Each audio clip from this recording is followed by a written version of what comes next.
I often feel with an introduction like that I shouldn't say any more and just leave and have coffee, but thanks, Tasmina, for the introduction.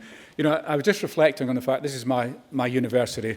I think I must have attended about 500 years ago when I look at what's happening these days. Because I'm encouraged by AI, I'm encouraged by technology, I'm encouraged by the drift of the world. But what struck me at times was the fact that AI has become so prominent. What about HI? Human intelligence. I have a slight fear that in the world we live in, we can use AI, advanced technology, and see remarkable achievements, whether it be medicine or anything else. But when I realise that we live in the United Kingdom and in Scotland, where 1 in 4 of our children live in poverty, how much is human intelligence worth at that point? Because they have to develop, they have to be given priority, and I can imagine in many, many households, if you don't have access to education, to HI, then we've got to be careful about where we're going. So I welcome entirely the drift of the modern world, and especially in this magnificent university and the work they're doing.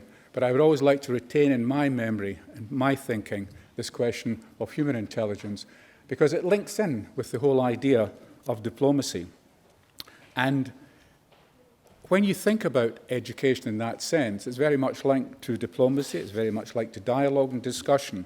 But then if you take the modern thrust of where we're going, which again I say I support, let's just accept that in the kind of world we're living in, I don't want to be robotized to the point where human discourse is disregarded.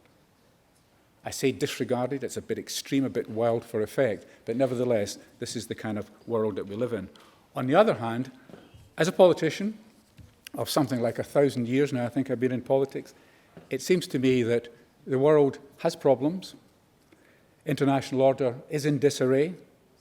As someone described it, we have a confluence of calamities. We have an extraordinary assault on humanity. And we also have a bonfire of the truth, trust, tolerance. And of course, we have regional blocks in the world. So my first point is, especially for an international audience, I just simply believe that Europe, the EU, is Britain's future. It is certainly Scotland's future. And I would go as far as to say, being slightly controversial, that Brexit, for me and for Scots and for the British people now, was an act of insanity, for which we're taking a long time to recover. And there's no point in having, a dialogue where you kind of have so much nuance, you don't understand what people are talking about. I just think that in terms of Brexit now makes sense to some who supported it, but it makes no sense to me in a world where traditional allies have to be looked upon with some suspicion, where there are new emerging orders in terms of regional blocks within the world. And when you think about it in that way, it seems that Europe has to be the way forward. And the Europe of Monnet was one that you didn't build Europe in a day. It was incremental. We created one market, but now we need to create one immigration policy. We need to create a whole range of other social and diverse issues that brings the union together. And it's 27 countries now. But when you consider the relationships with North Africa and the Middle East, when you consider the countries that are in Europe but not in the EU, there's a huge potential here. Not to compete necessarily in military terms with everyone, but to actually believe in our collection of thoughts and ideas. And I'm conscious as a Scot that we played a great part in the Industrial Revolution. It didn't happen in America. We played a role in the Protestant Reformation. It didn't happen in America. And when you take the Enlightenment and the introduction in the Age of Reason, it didn't happen in America. So this is a speech which actually says that we have a great deal to be proud of as a group here, but I think there's much more to be addressed as we move forward. So that's why the idea of cultural diplomacy, talking to each other, becomes so important. And what I'd like to do very briefly, I've been looking at some work on the whole question of resilience, which taps into us because we're talking about resilient countries, resilient nations, resilient people. And there is no doubt that there is a debate about the quality of resilience that we currently have. But in terms of this group, I believe that you could look at resilience in this way. First of all, it's about the economy. Secondly, it's about constitution, democracy, and governance. It's also about interdependencies, which are crumbling in many ways. And the other issue, of course, it's about people. So if you have these 4 items or pillars, we can work with that. And that's why cultural diplomacy has such an impact, because it's about dialogue, it's about discussion, it's about people coming together, it's about common ends. And when you think we live in such a fractured planet, and there was a group called Dire Straits in the late 80s, that illustrates how old I'm getting, but they had a song, and the record was Brothers in Arms. And they made this simple point. We have but one world, but we live in different ones. And this is the issue of unity of purpose as a planet.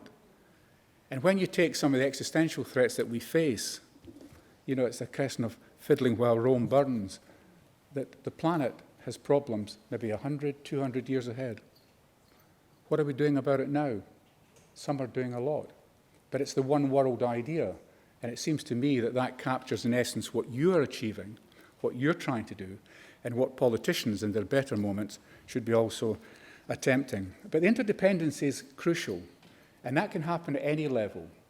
And that's why I like to think that Scotland is an ancient nation of 1,000 years, but also a very ambitious nation. And that's why this example of the future here today is emblematic of the kind of country we want to be. But we have to have interdependencies with other countries, other nations, other groups, other cultures. Now, this may be a bit naive in the world of Xi Jinping speaking yesterday with 21 fellow travelers. It could be about the situation that we have in the United States, where we're trying to question where are they going. And of course, in Europe, we have our problems ourselves. But without developing interdependencies, I just feel we're going to continue to be isolated. And it comes back, of course, to my crucial point that the European Union, Europe itself, is quite an institution. But on this question of education, I made the point, quite cynically at the start, I think, about HI and AI. But from the school level right through to adulthood, we have to be doing far more in education. Not about just bread and butter and local issues, in maths and physics and chemistry and science, but it's this humanity issue again.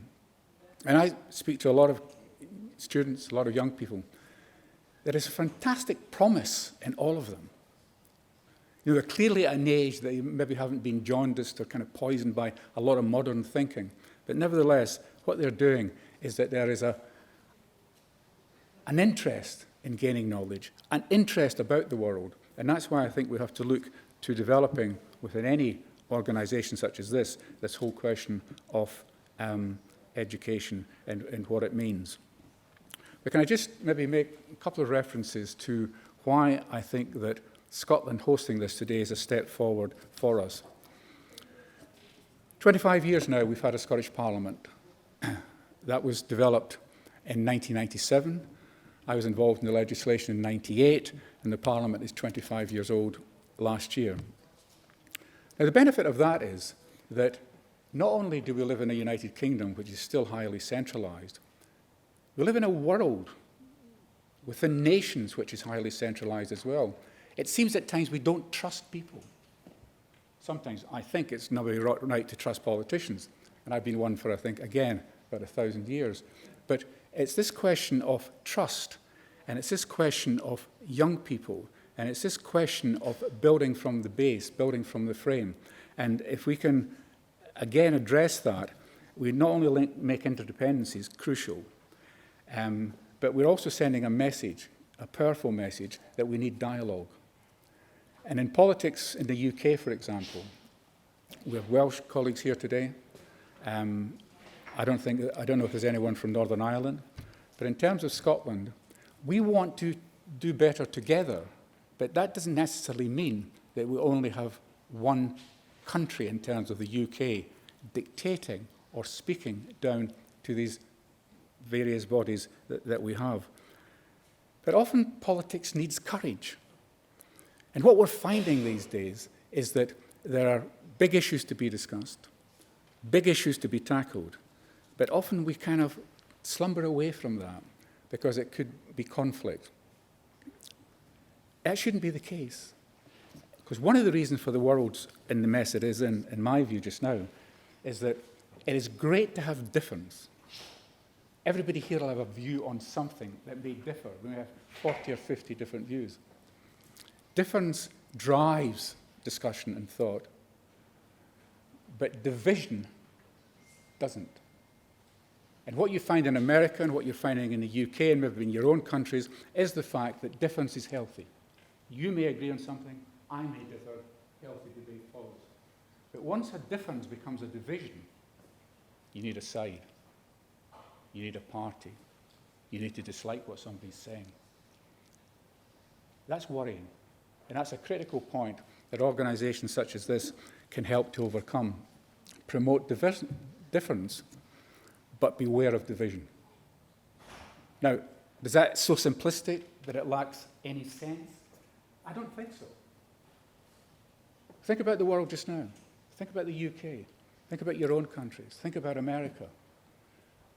The intransigence of people now on division. It's intolerance. It's the lack of compatibility. It's the lack of respect. And it's a simple point. Have difference, but don't turn it into a division. Because that needs a posture. That needs a party.